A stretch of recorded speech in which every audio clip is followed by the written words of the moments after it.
Imagine a world where the very information meant to protect our planet is systematically erased by those in power. This isn't just a dystopian fantasy. It's the reality you're facing today.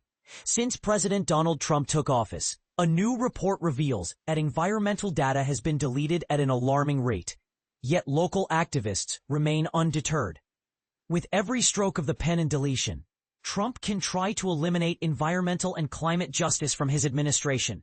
But he won't erase our communities, says Ashley Williams, Executive Director of Just Transition, Northwest Indiana. We are a testament that the fight will continue because everyone should have access to a clean, healthy environment and a better quality of life.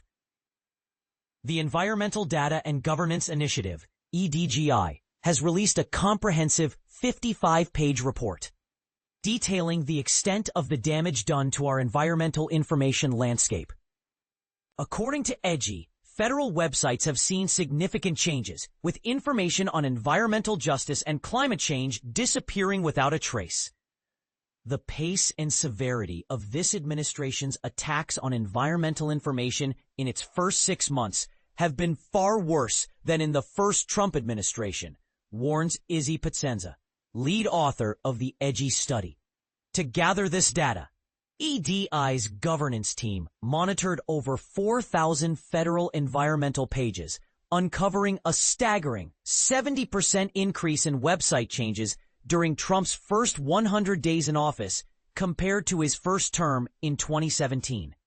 The organization is now closely monitoring 20% of the web pages it tracked during Trump's initial term. The report paints a grim picture of the Trump administration's efforts to reshape the federal government. Changes relating to environmental justice and diversity, equity, and inclusion have been made most frequently, with information about environmental racism being entirely excised from federal websites.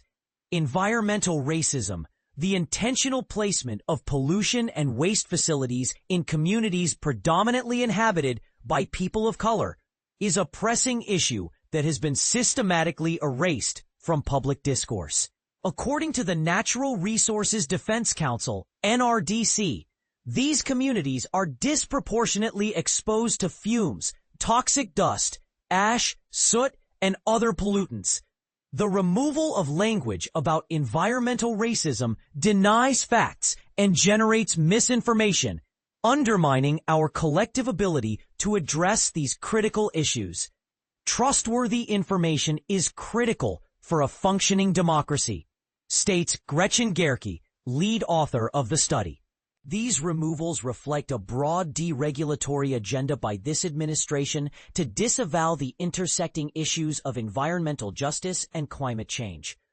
Local activists like Carolyn McCready, a member of Gary Advocates for Responsible Development, are undeterred by these federal cuts.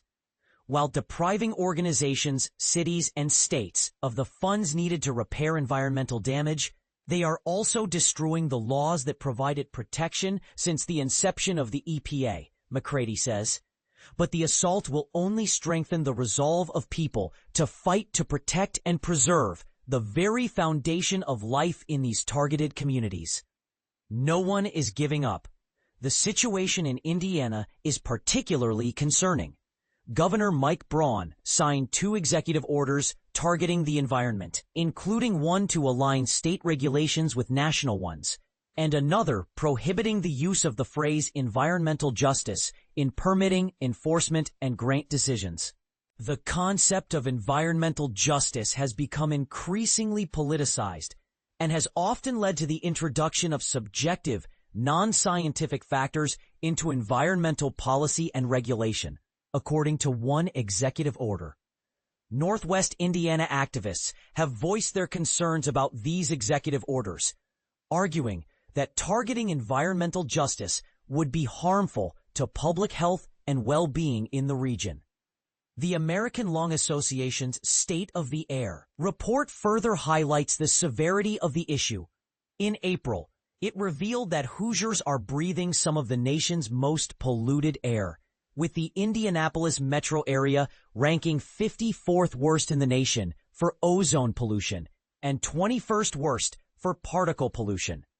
In Northwest Indiana, Lake County received failing grades in 3 categories: ozone pollution, 24-hour particle pollution, and annual particle pollution. Porter County only managed to pass the annual particle pollution test.